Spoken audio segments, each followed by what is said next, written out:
about 2 years now. And about 4 months ago, I guess, we started looking into web components and X-tags, and kind of meandered our way to Polymer. When we originally wrote this talk in January, browser support for it was still pretty hit or miss.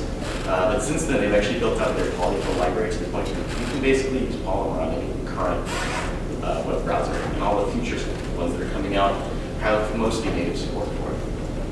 Are you connecting IE10 as the current web browser? It does polyfill in for the most part. IE11 is almost perfect, and Sparkly project supposedly has built-in web components. And then IE is deprecated, so. Believe it or not, we give IE a bad rap, but IE is, since 10.11, it's actually surpassed Safari in most of its functionality. 99% of our problems come from Safari and mobile Safari nowadays. Yes. Mostly mobile. Mostly mobile. All right. So, how many of you guys have seen Kacey 41, is it? Or there's a virus, or there's a hacker who's writing a virus to force people to listen to their YouTube comments before they ever get to post them. We got it. Well, we'll get to it in a moment. So, let's talk about why you should use web components. Just for a show of hands, how many of you have worked with Angular or React or a similar framework? How many of you guys have tried web component native? No. You tried X-tags or Polymer yet? All right, so this will be awesome. You're going to be in for a treat. Everything that you love about things like Angular, like directives, I can just wrap these things up into a reusable component. Polymer does it a million times better. So we're kind of in love with the whole web component thing because it evolves the web to the next phase. This is just a quick roadmap of what we're going to do. We're going to look at web components. We're going to use one. We're going to build one really quick because it's super trivial. And then we're going to build a site. So, why you should use components? First of all, it's really easy. You can see in the tag we have HTML imports. So we can isolate our tags into files themselves. Similarly, it's super easy to use, just like Angular or React. Place your custom tag, and it exposes data attributes that you can set. And that's actually how you'll interface with the elements as well. Right. So, anyone who's used Angular and built their own custom HTML tag, you know that the directives allow you to do this. What the real advantage here is that these things are importable. So you can package them, you can ship them, you can reuse them across any number of projects. In fact, there's a whole website dedicated for people to share their components back and forth with each other. Web components, I am. Yeah, I think it's web components. Yeah, people are registering. They're trying to create a community where you can literally just install a YouTube player that you can embed by calling YouTube player and get passing it by email. And as the web component, so there's hundreds already, maybe thousands. I think they're just about to hit into the thousands. And I mean, this is even when web components are new and kind of experimental. As the web component technology takes hold of all of the web, that number of free, ready-to-use components will grow like crazy. So web components I is not targeted specifically at Polymer.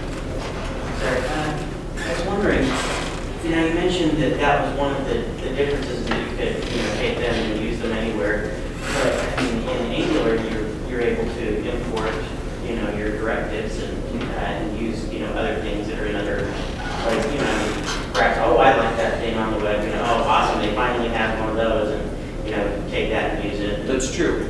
So how does it differ from Angular? Right. The Angular directives do rely on a runtime, right? Right. Polymer also has a runtime, but it's 99% polyfill. So that runtime will just shrink and shrink as browser support increases. Oh, okay. And In the future, as browsers gain support, you can just write native web components that don't need any runtime at all. Polymer is just like syntactic sugar over the top of the upcoming HTML standard. Okay. Gotcha. Right now, the browsers are a little different on how to implement web components natively, and Polymer just kind of creates one standard interface for you to talk to them. The other value that presents is the polyfills that we've been talking about, where if your browser doesn't yet support HTML imports, or doesn't support Shadow DOM, it'll shim in an equivalent so that on all browsers you can get web components. And from our experience, those polyfills are excellent. Not only that, but they get better all the time. When we started this talk, when we submitted it, I checked the browser compatibility, and it wasn't very good. The next week, they added more browsers. The week after that, they added more browsers. And the week after that, they increased their support on the existing browsers. And now, pretty much everything's supported.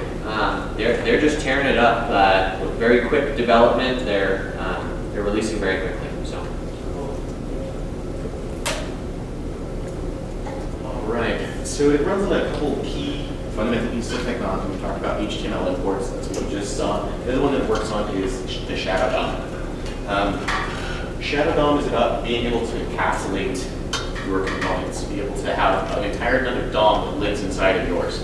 And in that way, you can't touch it with jQuery. Your CSS does not cascade into it. So your elements are actually completely atomic and responsible for themselves. And that's why, unlike Angular, they're super reusable. Their styles are in there, our scripts are in there, our templates are in there.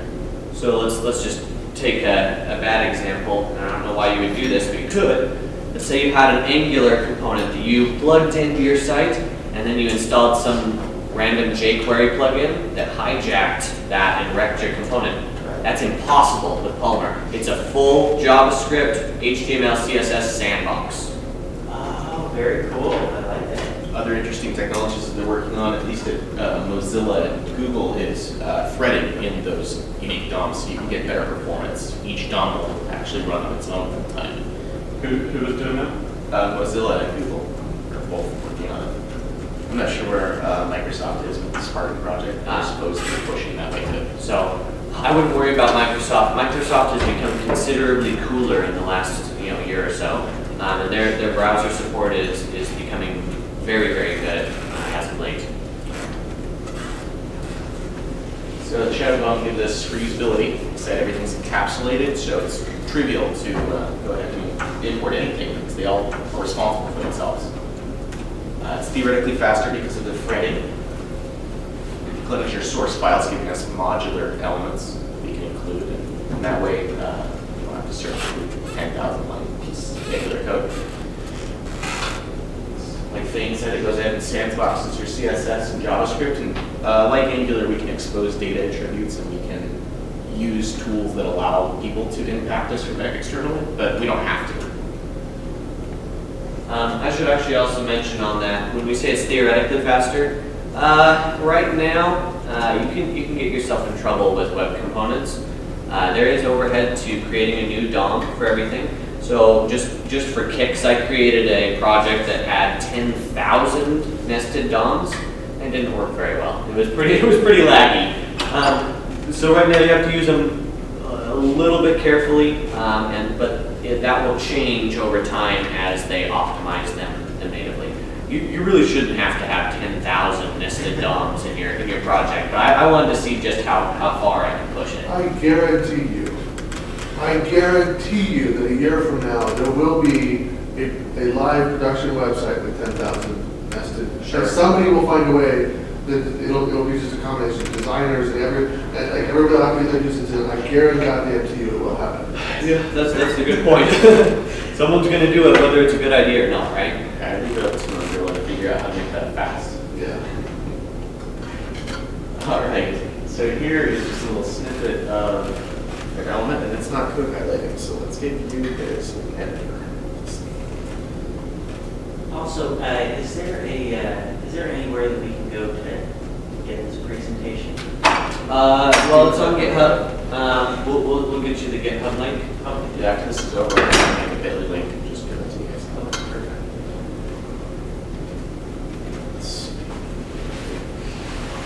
So So, real quick, are there any questions on what we've talked about? We want to, yeah, here we go. Here's an element right here. So here's a simple little element. It gives you a Gravatar image. So we've imported MD5 because that's how they determine unique images by MD5 into the email address.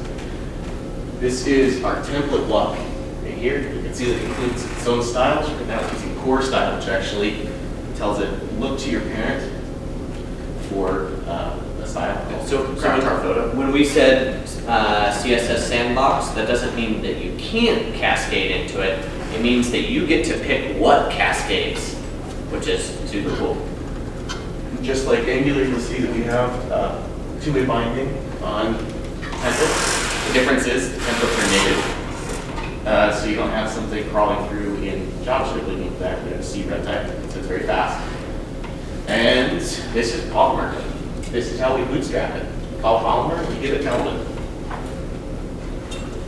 So with this, little caveat, it's probably a good thing, but this name right here, Gravatar photo, you have to have a hyphen in your custom element name. They have to be namespaced like that. Why? I don't know, just an arbitrary limitation, but it helps.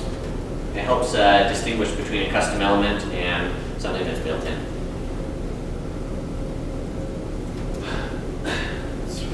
Possibly helping promote good code practice. It does, right, yeah. And really, namespaces are a great idea. We should just do more namespacing.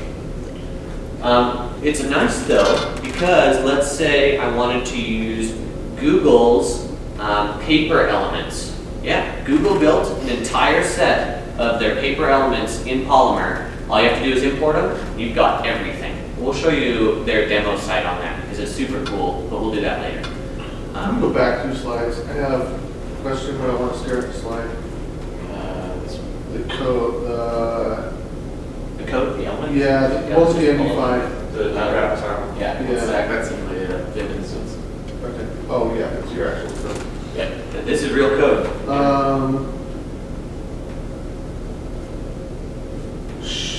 What is the process by which the email gets passed in? That's So we- an attribute. You see attributes up here? We've actually published email as a thing that they can set on Is the that a comma separated list? This one's 1-to-1. It's space separated. Yeah, the attributes. So that was my question, how do you pass it? Yeah, Space so, separated. yeah, space separated. That's a little bit funky, but acceptable. Um, It's pretty straightforward. I think we have another one too. One more, I do. I should. This is something I should know. I feel like an idiot for asking this question. But under image, the source, you have to have protocol before the slashes. Does that allow both HTTP or HTTPS? Yeah, it's protocol relative, so it looks to see what it is currently.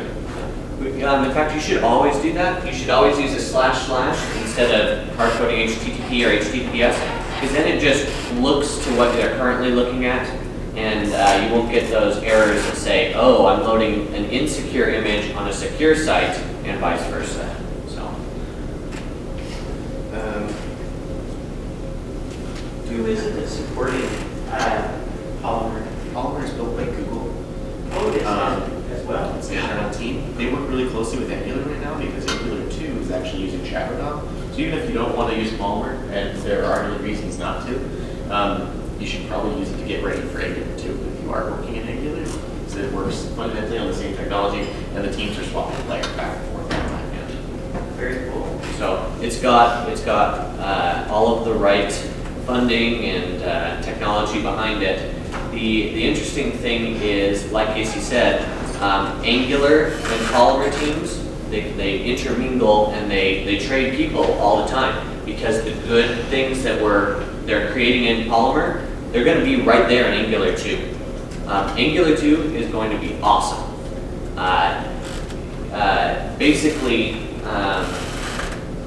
Basically, when Angular 2 comes out, we're dropping Polymer altogether, because everything that we learned in Polymer translates directly to Angular. So why do they have both projects going? Polymer is, I don't think, and this is going to sound a little bit crazy, Polymer I don't think is ever intended to be a production platform. I think it's supposed to be a developer preview and a technology show. It's helping to drive the adoption of yeah, and you know that's a personal opinion. Maybe people will use it in production and it's pretty good, but technically it's a developer preview. Well, not only that, you could use Polymer if you don't like, some people don't want to use Angular for it. Sure, yeah. So if you want access to that functionality, then you call it Polymer. Polymer is actually pretty darn lightweight as long as we're not shimming in tons and tons of stuff. Like I said, the shim is between 90 to 99% of the library size. And it's just going to shrink and shrink and shrink as browser support increases. What's the, how much of the code, if you write it to Polymer, is directly out of English? I think the template stuff is. Basically, it's the bootstrap wrapper here. It'll be a little bit different. The bootstrap's different, but You won't otherwise. have the Polymer element wrapper in the same way, but I mean, this is supposed to be native. So, yes, the template should be identical, very close to it. You might have a wrapper around the HTML template. The sandbox to the shadow DOM the same way. Yeah, so it really comes down to the wrapper. So your guts are going to be virtually identical, and you just say, well, instead of Polymer element, we're going to have a little invoke script that wraps it. I don't know if there's an example of Angular 2. You can just Google Angular 2 component, and there's already examples floating around on the internet that you can look at. Very, very similar to Polymer in idea. Just to answer your question about a sample of multiple attribute imports gone wild. And this is the YouTube element, and it takes lots of stuff. Basically, it exposes every attribute that you might find on Google's YouTube embed layer. Check this out, googlewebcomponents.github.io. Google's got a ton of built-in web components that you can just use them for free. Why not? They want you to build the web.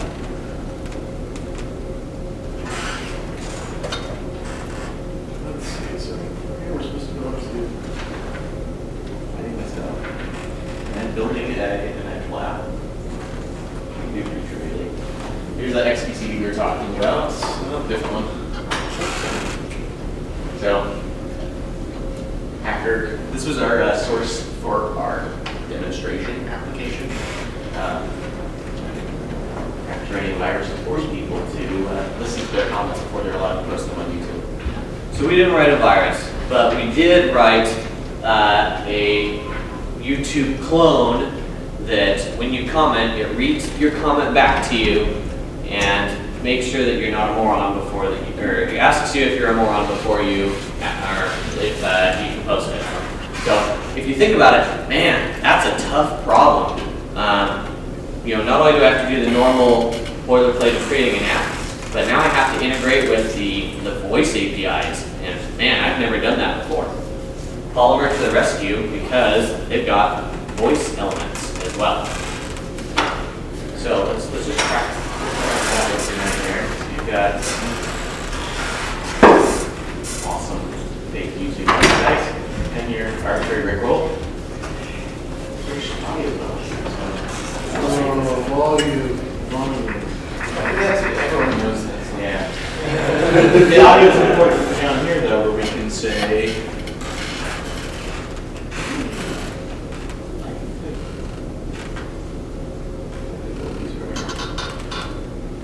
You are awesome. So it's parsing our text. You can post anything here.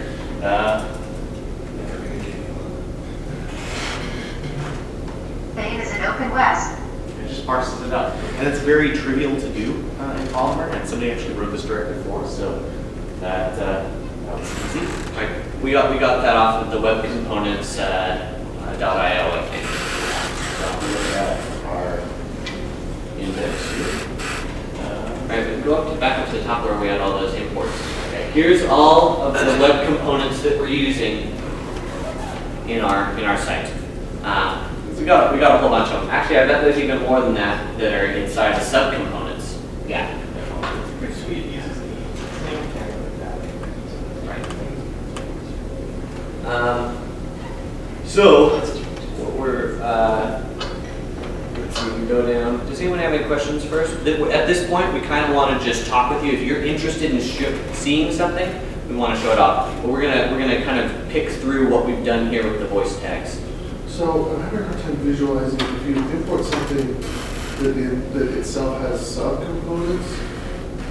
Do I also have to download that subcomponent and put it in the same directory, or is it going to include it? So, well, technically, you can import them from anywhere. So if someone wanted to do a CDN, you could just link. You can import from a CDN. These are all relative imports. Yeah, there's But- kind of Is there like a power tool for that or something? not yet. There's kind of a convention for like where to put things. That's the best that seems to have worked out. They declare their dependencies, and there's kind of convention you put it inside the components in the namespace folder, and then the HTML file is named after the folder. And then they'll have a whole bunch of other resources in there usually. So we Bower installed all of these things. So if you're familiar with npm or Bower, you can just install these things through there, and they'll go into the right directory. You just have to import them from the correct place. So all these core ones are actually Google provided. Those are the ones that ship natively with Polymer. Paper is implementations of their material design elements. You get some really interesting things. Things that you wouldn't think would be elements become elements. For example, a really interesting one is that layouts become tag. Yeah. So you know how ridiculously hard it is to center something in CSS? Polymer to the rescue.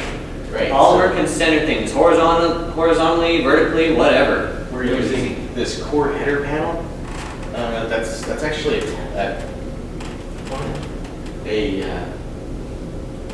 it's for orienting your thing, so it gives you It's a layout. header across the top and a sidebar and a body. The other interesting thing about Polymer and Shadow DOM in general over Angular is that you can do multiple transclusion. Using Shadow DOM's tool called Select, you're actually able to use CSS selectors inside to take encapsulated content from the parent and pull it into a particular place. So what is a multiple transclude? Let's say you create a Polymer element called site layout, and it's got a header, it's got a sidebar, it's got a content area, and it's got a footer. Well, you can drop extra elements inside there, and transclude means it puts those elements in all the right places. In Angular, you can only transclude into one place, so you can't have a site layout element. An advantage of something like that would be, let's say you supported on a user basis configurable site layout. People pick what layout they like. Well, that's easy. You just build your elements, and then you say, well, do I use my site layout 1 or site layout 2 to wrap it? And it'll transclude those things into the right places automatically. Other things that become interesting tags, animations are tags. You nest instead of the parent that you want to have them. Ajax requests are tags. You'll actually have the core Ajax and then tell it where to go. And it handles all those routines itself. And you give it a callback function that it will evaluate itself. You can actually look at that.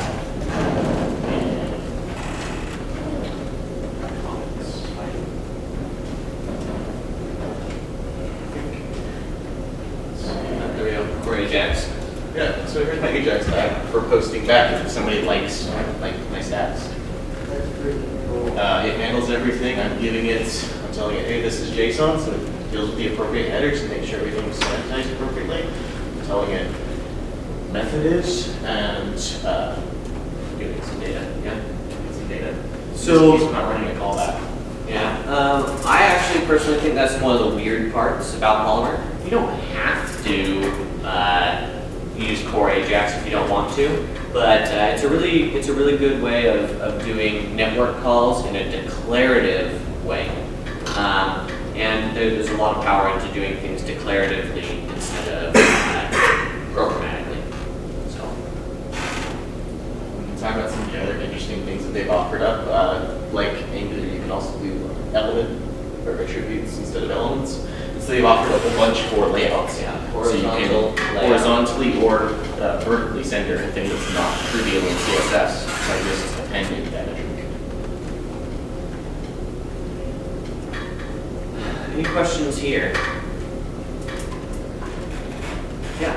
Well, and maybe this might be answered as we go along, but is there a line where they say web components should not do this? I mean, you know, because we had on the layout and the Ajax and that kind of stuff, where it seems like it's, you know, now with your elements, you're doing a lot more that would normally be handled by other aspects. So I actually think you're encouraged to use elements flexibly, the web components flexibly. The fact that you can wrap up little bits of JavaScript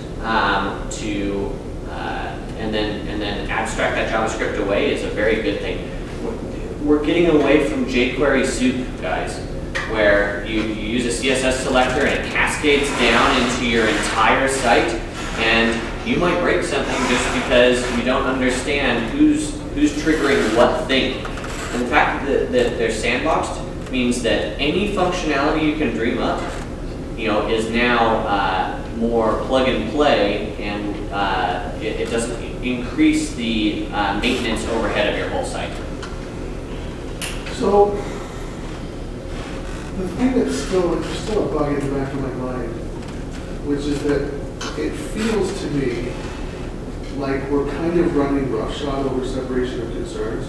Like, the computer science part of me is like, no, display goes in CSS because, so that, you know, if you're working on a team and the designer comes in and says, I want to change this, and I'm a maintenance programmer, I didn't write it, and then I have to figure out which the hell element is responsible for that layout, or which the hell element is responsible for that Ajax. Whereas before, I could just go to the Java to the CSS file that was properly named to affect that particular part of the layout. So tell me why I'm wrong. You could require CSS files. You don't have to declare them inline. Yeah, you can import externals. You can use core CSS where you can actually take CSS from the parent that's been declared and imported. You can expose variables. That's what Google does with material design. Is they expose a variable called ink that allows you to globally change the color set on everything all at once. Yeah. So I guess the answer is you don't stop using CSS just because of components. But there are some flaws in CSS that make it very difficult, if not impossible, to do certain layouts.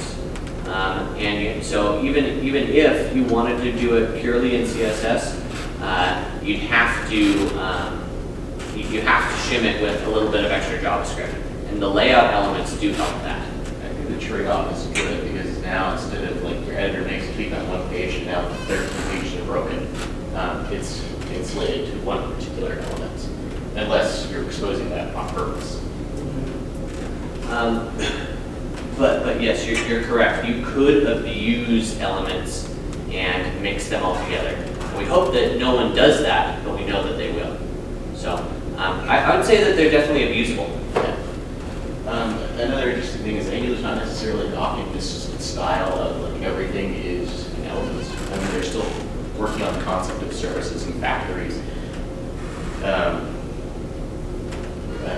Yeah, and forgive me because I came in a little bit late, but I was told that you mentioned that like a lot of people are doing Angular 2 instead of Polymer. Yes. I just wanted to clarify though that Polymer 0.8, which is like on the way to production ready, is like in alpha right now. And, Yes. And a lot of the paper elements are now being ported over, and so we're just right on the cusp where maybe mid to 2015, I think we're going to see. I guess what I'm saying is, Right. Would you agree that Polymer is still going strong and that it can be used independently from Angular and that it's not necessarily that you want it? Well, it depends on what you want. Polymer is web components only. Angular 2 is web components plus all the other bells and whistles. And maybe you don't need a fully featured framework like Angular.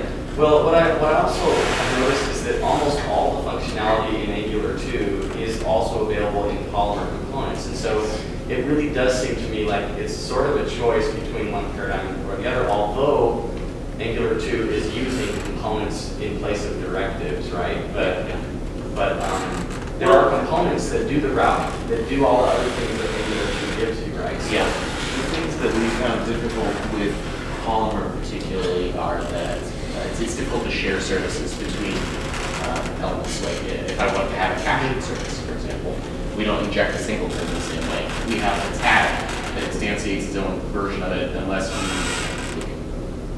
find some way to put it on the window object so we can retrieve it elsewhere, or we cascade it down the parent tree. Sure, yeah, and that's actually the paradigm that I think Polymer developers are using, which is like you have some variables, once you declare it at the high level, it gets automatically, it cascades all the way down, right? So you could have shared services that all of your components can still access. Yeah, so it's a different paradigm. In Polymer, everything is an element. I would say in general, I like the very JavaScripty services that Angular has, but that's a personal opinion. Polymer is it's a completely different paradigm. Not completely different. It's just a different paradigm. You can do anything in Polymer that you could do in Angular. I think Angular expresses some things better, and Polymer, obviously, its components are just brilliant. And a lot of those functionalities are bleeding into each other. They're both going to be awesome frameworks. The teams are swapping programmers back and forth between them, so they're going to be very similar. What I really liked about Polymer was that it seemed like each service you could really think of independently and separately in a very small, compact way. Yes. None of my components ever got so big that I was like, it was hard to know what was going on then. Yes. And it seemed almost to me like a better separation of concerns than what I got with Angular. But I don't know, I guess it depends on- No, that's definitely true. So I would pick Polymer any day over Angular 1. Okay. Angular 2, man, Angular 2 has some things about it that I like better, but Polymer has some things that I like better. Okay. So it's a way closer toss-up to me when we're talking Angular 2. Angular 1, oh yeah, Polymer thrashes it. Our company, when we were sort of playing with Polymer now, and we'll wait to see past judgment on Angular 2 when it comes out, and we'll make decisions at that point. Obviously, we're pretty entrenched on Angular 1 at the moment with our existing clientele, but we're always looking to improve. Right now, I'm writing a TypeScript wrapper for Angular 1 so we can start getting ready for Angular 2, and so we can do class-based inheritance for our services. So we're always looking for new ways to abuse the new tech. Are there any other questions or comments? It's really important to me. Are you using Polymer in production websites? No, we don't have any production Polymer code. Not when they tell me it's a dev preview and it's not guaranteed to be stable yet. I'll bet you anything, it'd be fine to use Polymer in production now, but we're not willing to risk our clients' wrath on that. And honestly, their implementation's been interesting. The reason that they're not is because they haven't checked off all the things on their milestone list. And that's their paradigm, right? So the elements themselves are good, the polygons are good. They just have a checklist that they haven't finished yet. So we have a timer on moving times for these things. Yeah, it's coming up pretty quick. When it's ready, it's been. Yeah, if you need to support older browsers, Polymer is not a good idea, but we discovered that like of the, 10 or 20% people who are using IE, most of them are on IE 11, which is fine in Polymer. So for us, that was sort of a decision of less than 5% of our user base, so we're like, it's okay. Yeah, So you're using it in production? yeah, we are. Although whether or not we're in production right now is debatable. But yeah, it's live. It's A little bit around the corner. That's awesome.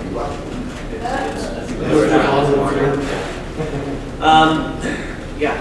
So with the layout stuff being the component where you got your header and the body and all this kind of stuff, if you need to, if you have implement that as part of your site and you want to change it, you're like, oh, we need an extra div in here or whatever. And another aspect to it, are we going to run into issues where there's like tweaked layout 1 and tweaked layout 2 and all these variations for simple No, I think that the layouts, and we've never actually implemented a layout ourselves. No, we use Google's built image. The built-in ones are pretty, they're pretty generic, and it's pretty obvious. Do you want this centered, left justified, right justified? That's pretty much it. I mean, Because you're able to use select, like it's not difficult to like copy over and make a new section and then just put in content that gets built there. Like if you really wanted to make a change. When you first described it, it almost had a CMS kind of feel to it. Like, oh, this is a profile photo page or whatever. You're limited to that unless you hack it and change it, you know. so that is true. So if someone builds a very specific element and you want to use it, and then you need something a little bit different, you got to go source diving and you got to fork that element. We played the idea of giving people a React vendor where they can actually use no components to create blog posts by including Gravatar photo here and be really knowledgeable of how end user wants. So I think it'd be a very good CMS style system pretty easily. On the other hand, it's so easy to write a component. It's just fun to go take something and say, okay, let's tweak this and make our own, right? So, I think that's true. Writing a component is a very thin wrapper over the top of your template. You're going to have to do 90% of the work anyway, even if you're not using components. You might as well make it reusable while you're at it.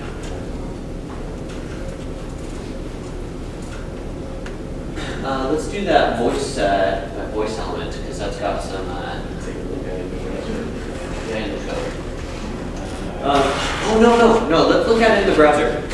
What does Polymer and the nested DOM look like from the Chrome Dev Console? So that's actually really cool. Here we go. We can still see. So where are you development? Yeah, let's make the code a little bit.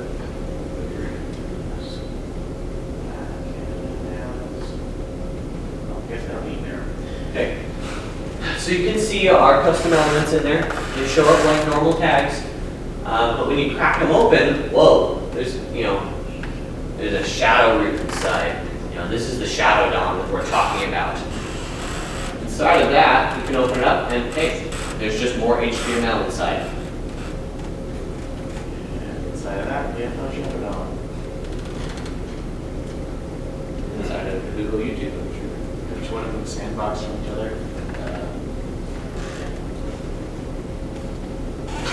So you can still, even though it's sandbox, you can still traverse in your dev tools down through the separate DOMs. One of the interesting things that I run into while building out elements is you often have, like, when you're inside of your Polymer script, you need to refer to an element that's actually inside of a template. If you publish it in a PE, it actually becomes available on a $sign object. So you from your Polymer script, you can't just like grab at things necessarily, trivially in the way you would with jQuery.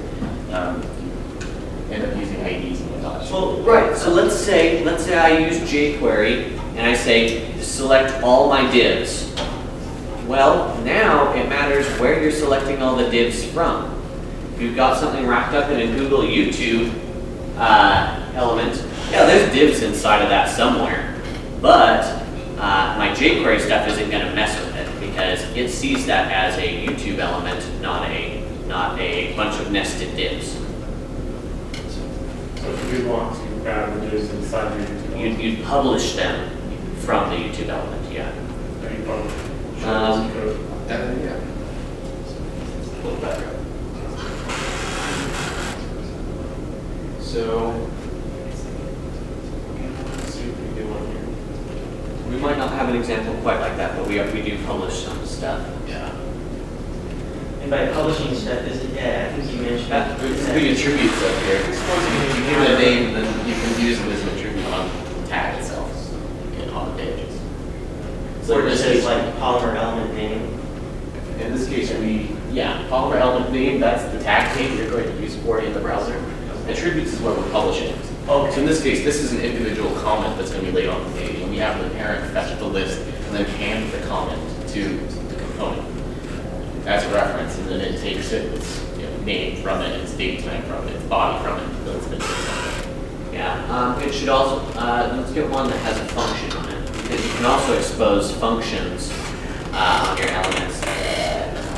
Yeah, because or a method or the comment submit probably. Comment submit, yeah. Right, because an element also needs methods. So like the Google YouTube, you can just say, select it with, your favorite, jQuery or just the built-in browser selects. You select your Google YouTube, and then you can say that element dot play, and it will in your JavaScript, and that will invoke the functionality that has been published there. It's towards the bottom of the. There we go. Yes. So now this is our voice popover. Yeah. Here we go. If they've listened to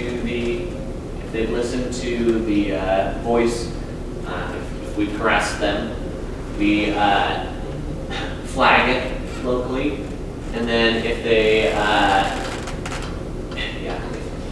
if they submit, we pop over the overlay, and then we tell it to speak. That's an element off of the, or that's a method off of the voice tag. And then when it actually happens, then we really submit it by creating a new comment. So, Just to explain this, we're using events here. The parent is the comments list, and it handles posting new comments back as well as adding it to itself. right, so yeah, I guess there's normal event propagation, and so you can raise events and capture them like normal. So you say the parent, what is the parent here? This is your custom. So this is the comment itself, and then it's inside the comments list. So the comments list would get that event that got fired, and Yeah. it would do the posting. Of It does the actual posting. Yeah, it adds it to its post, to its comments cache, and posts off to the server. And then the individual comments are responsible for doing input to update their mic. So, I think we're actually out of time. Are there any final questions, burning questions that we can answer for you? I think we've got a tie up here. Yeah. The takeaway is, yeah, Polymer is a dev preview. It's pretty darn stable, but the principles that you learn in Polymer are going to benefit you whether you use Polymer or not, because Angular is going to use them, and generally, I think it encourages good sandboxing practices. So I would play with Polymer, whether you plan on using it or not. Join us for a help session later today. It'll be primarily focused on Angular and Django REST framework. That starts at 1:30, so right next to 1:38, it's called the Zinni Lab Hackfest. But if you have Polymer questions, we're happy to answer them there too. So. You recommend a video tutorial? Go through on the Polymer website. They've got a 3-step tutorial that's how to use elements, how to build elements, and how to build an app with them. That'd be good. And then I would mess around with the paper elements, import a whole bunch of paper elements, see if you can build something real fast out of a nice looking form in Google style. Yep. Yeah, look at webcomponents.io, pull down some of those and take a look at the source code. Who do you work for, and what kind of tools are you building? We are a company called Zenni, does custom development for basically whatever you would want. We use Python and Django in the back end. So a lot of client work kind of for various clients. Yeah, so it's a lot of startups. If a startup needs some sort of crazy technical requirement, that's what we build. They come to us with ideas, we bootstrap it so they can get funded and go in-house. Well, thank you, everyone.